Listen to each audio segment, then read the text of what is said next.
Chapter 11. When the Ship Comes In. Back in his stateroom, Warren was poring with renewed interest over the timetables between Liverpool, London, Paris, and Madrid. Seguro was on the main line from the French capital to the principal one of Spain. As he made various penciled memoranda upon a page in his leather notebook, the telephone bell tinkled. He answered and heard the voice of the princess. "Can you see me at once, on the promenade deck by my door?" "Yes. Goodbye." In a few moments he was talking to her in the dark. All the lights of her suite were out. The girl was very nervous. "I have a paper which Nita found upon the floor. It was crumpled, and must have fallen from the pocket of my cousin when he fell. I want to give you back that belt, Mr. Jarvis, for I have heard before of some of the wager debts of Carlos. It is safer with you. Let me know what you think about this paper, and tell me tomorrow morning. We are due in port late in the evening, you know." "I will. There may be something in which I wish your help as well, Your Highness. I have made up my mind to reach Seguro before the Duke, for many reasons." The girl caught his hand impetuously. "You don't fear for your life before you get there, do you?" she asked softly. "I want you to help me in my castle. That is our bargain. But I know you better than I did when we met in New York. I don't want you to run too big a risk for me until the great trial comes. Do be careful now." A thrill sent the Kentuckian's head reeling for an instant at the unexpected touch of those warm, electric fingers. Then he caught himself. "Your vassal is still ambitious for promotion, but he will not fight the windmills of Spain on an old mule like Don Quixote. He prefers modern methods such as dynamite and other pleasant little novelties." He pressed her hand with a returning warmth, slipped the belt about him, and started down the promenade deck again. Something prompted him to step into the black shadow of a companionway as a figure crossed beneath an electric overhead lamp far forward on the deck. He waited. The figure approached noiselessly. It was the Duke. He was wearing slippers, with felt soles apparently, for his steps caused no sound. Jarvis watched him with a strange misgiving, a fear not for himself. Yet he deemed it wiser to wait for developments. Up and down the deck paced the nervous, noiseless figure. At last the Duke returned and disappeared from view, through the door by which he had entered the Kentuckian's view. "I wonder what that meant," thought Jarvis. "Perhaps he is having a fight with his conscience, just as I have been doing." As he watched the speeding waves, racing past the great vassal as it seemed, for so steady was the swift advance of the ship that it seemed they were on dry land rather than the boundless expanse of the depths. "Here I am, after all my education, all the work of years to advance myself, running away from my own country, an escaped gunman, just like an East Side thug."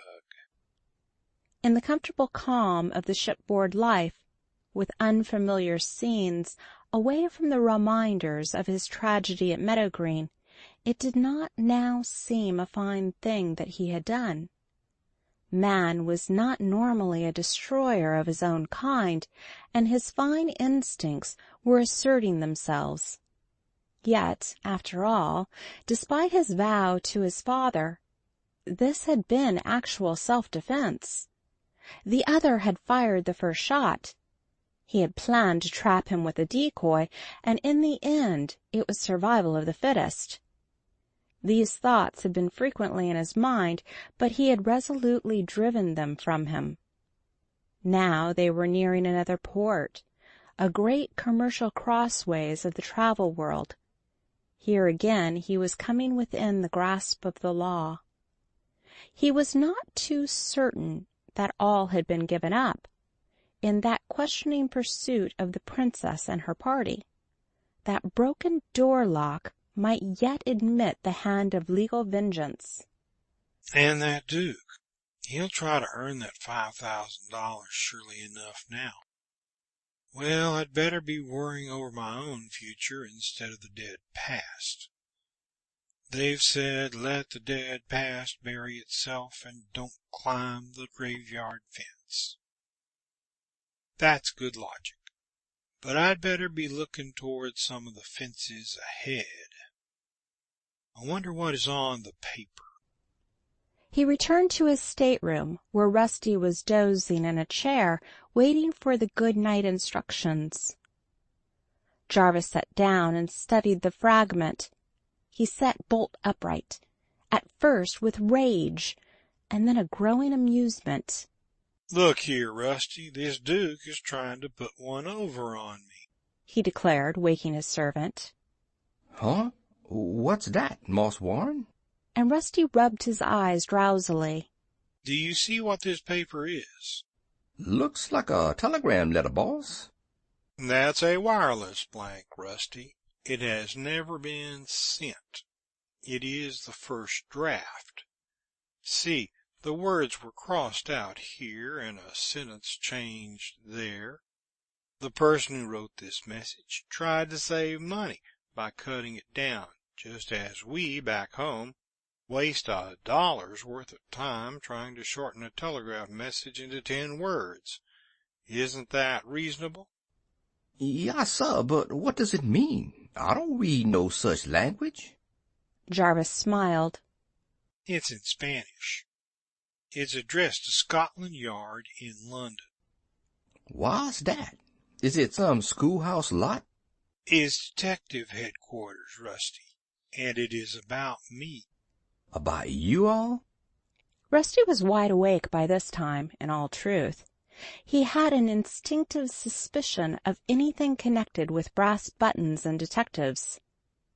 Yes, it warned Scotland Yard that a man named Warren on this steamship is wanted by the New York police, and that I should be arrested before the passengers can leave. Who signed that miserable contraption? It isn't signed, Rusty.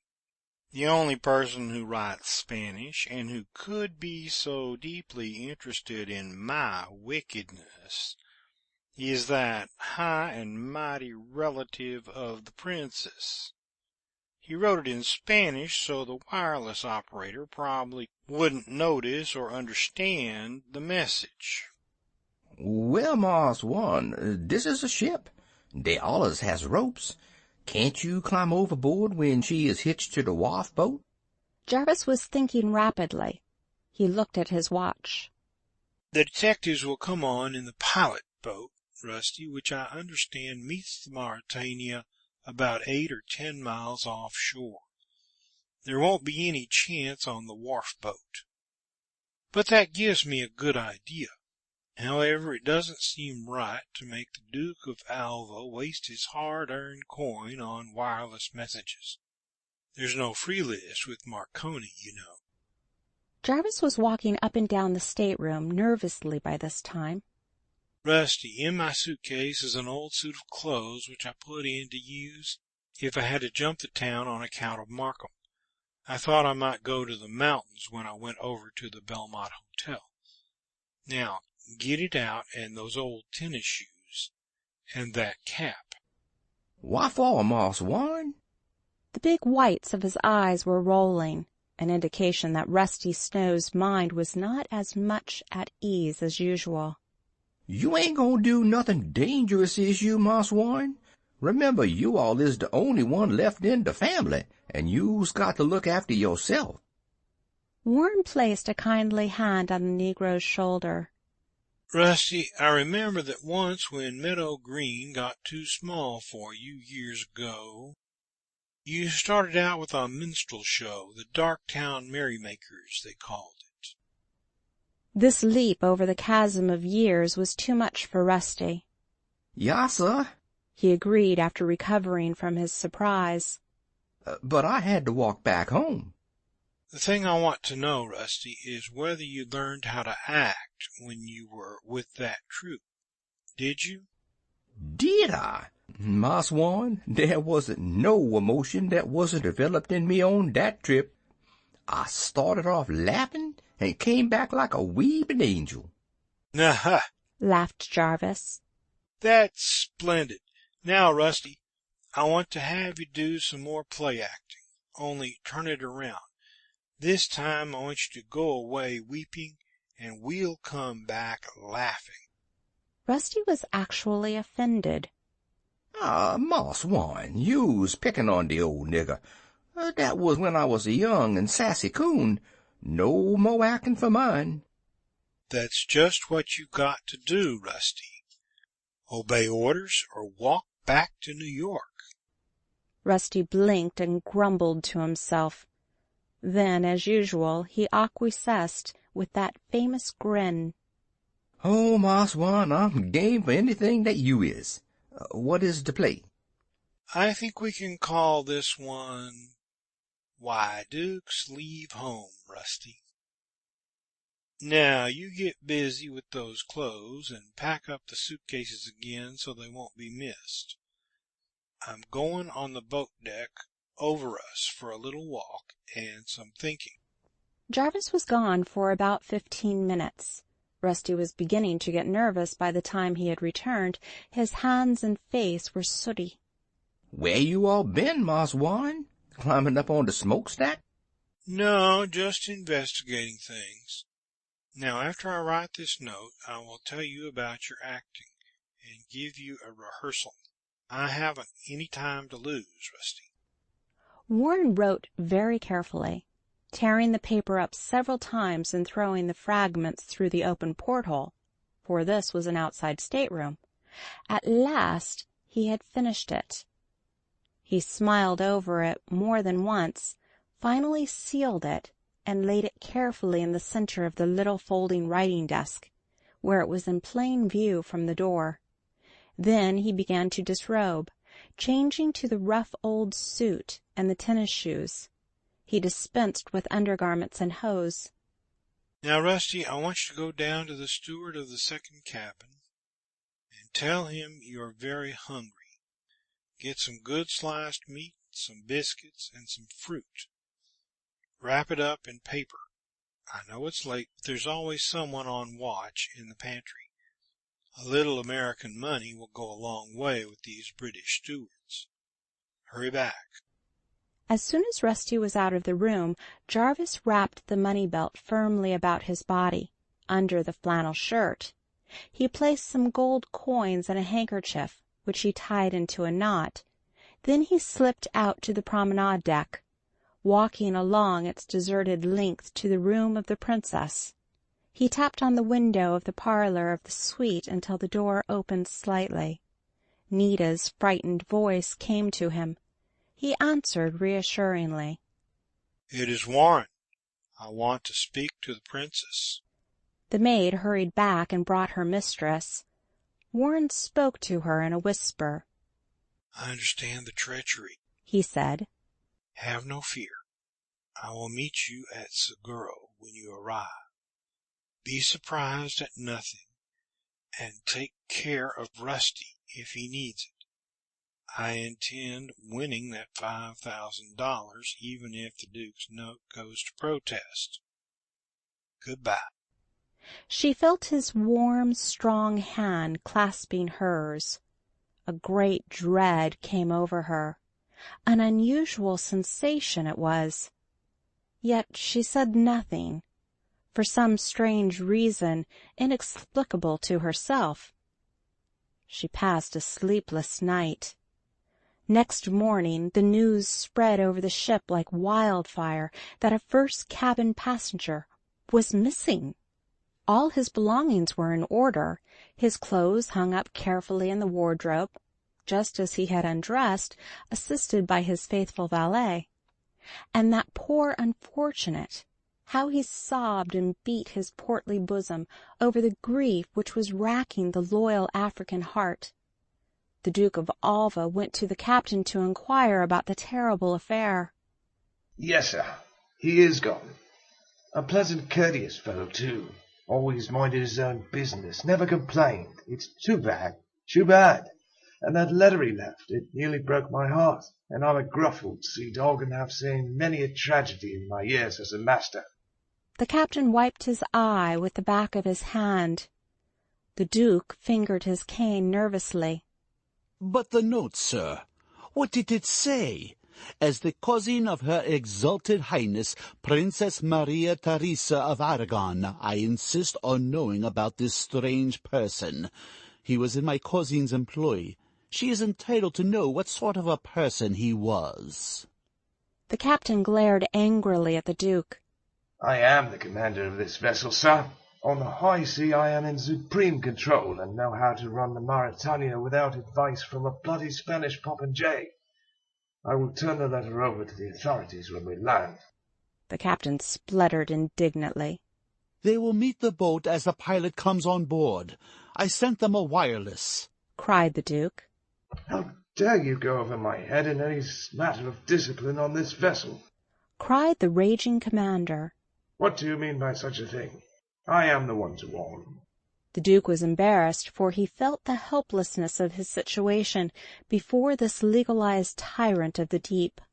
I've a mind to think all was not well with this unfortunate young man from the tone of his letter before he jumped overboard. Not a thing was missing from his wardrobe but the pajamas he wore when he ran out on the deck. At least we find no clothes missing. I'll have something to say to Scotland Yard myself. But the man threatened to shoot me if I spoke to you or any of the officers about him. Now that he is dead, I don't fear him. Huh? Snorted the captain. You look about the type of man who wouldn't fear the dead. But what about the ghosts, young man? What about ghosts? Did you stop to think about ghosts after people are dead? This perfectly innocent question of the seafaring, superstitious mind had a curious effect upon the nobleman. Caramba! He muttered between his teeth and turned away with a white face. I wonder what could have been in that letter.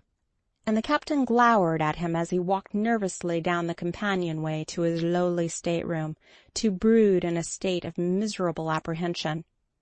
Toward dinner-time the pilot-boat was sighted. Several men clambered on board, as well as that official. They sought the captain, and then visited the princess. Carlos took good care to be in her suite when they came. Rusty, weeping as though his heart were broken, detailed the sad conversation which he had held the previous night with his unfortunate employer. "Oh, Marse Juan, I'll never see him again until the time for the ghost." At this speech Maria Theresa observed a nervous twitching about the mouth of her noble kinsman. Then Rusty became so incoherent in his sorrow that they could get no satisfaction out of him. They studied the circumstances of the case and made their notes, with frequent whispered conferences. Next to Rusty, the Duke was the most unhappy person present, although the princess showed the strain of her uneasiness.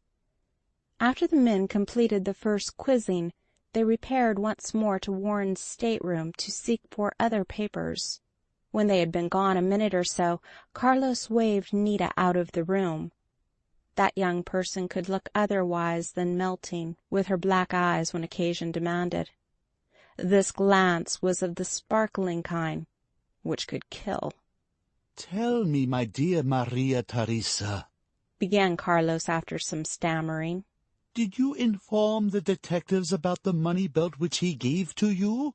Naturally not. That was his affair, and the property passed out of his possession when I became stakeholder, according to the laws of wagers, did it not?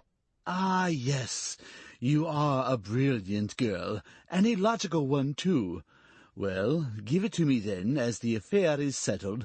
I have several debts which I would like to pay as we pass through London. The princess's eyes blazed, but her voice was smooth. So, my cousin, you claim your wager thus promptly. Are you aware that it would look bad for you if the detectives knew you had bet this enormous sum, and now were the gainer because of his disappearance? Tell me, Carlos, do you know any more than the rest of us about the Ghost Breaker?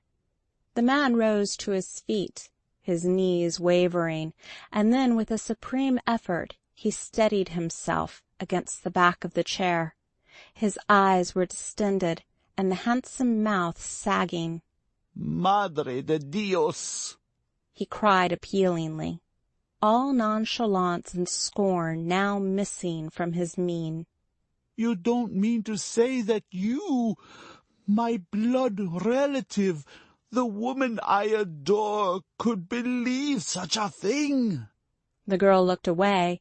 He could not see the ironical smile on the scarlet lips. Carlos, I have said no such thing. But wouldn't it be better to wait until we reach Seguro, as a matter of sportsmanship? Our family has had the reputation of being honorable, even in games and wagers. I am nervous, Carlos. This has upset me more than you can believe. I will never mention the wager again, until you bring up the subject. And she returned to her stateroom, where Nita dressed the soft dark hair with her accustomed skill, and a smile, concealed with difficulty. The search was ended. The Scotland Yard man scoured all the cabins, from steerage up. They even quizzed the engineers, the stokers, the cooks, the multitude of men and passengers. No clue could alter the sad deduction which they had drawn. "Well, Captain," said the detective in charge of the case, "it's a sad affair, but he's better off. We'll take this letter to headquarters, sir, with your written report of the circumstances. What will be done about the Negro servant?" The captain shook his head. Poor fellow, he was heartbroken. The princess was very kindly offered to take him into her service. The letter asked that all the baggage, clothes, and personal property in the stateroom be given as a farewell gift to the faithful fellow. If you have no objection, I will let him take the luggage along when he leaves the ship with the party of Her Highness.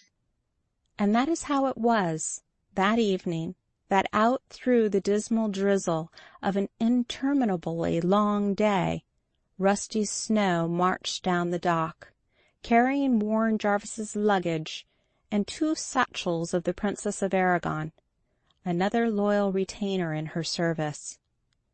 It was a curious ending to an unusual voyage, and Carlos, Duke of Alva, breathed a sigh of relief as he passed the last dock policeman to assist his cousin into a waiting taxi. They were to take the night train for London. End of chapter 11.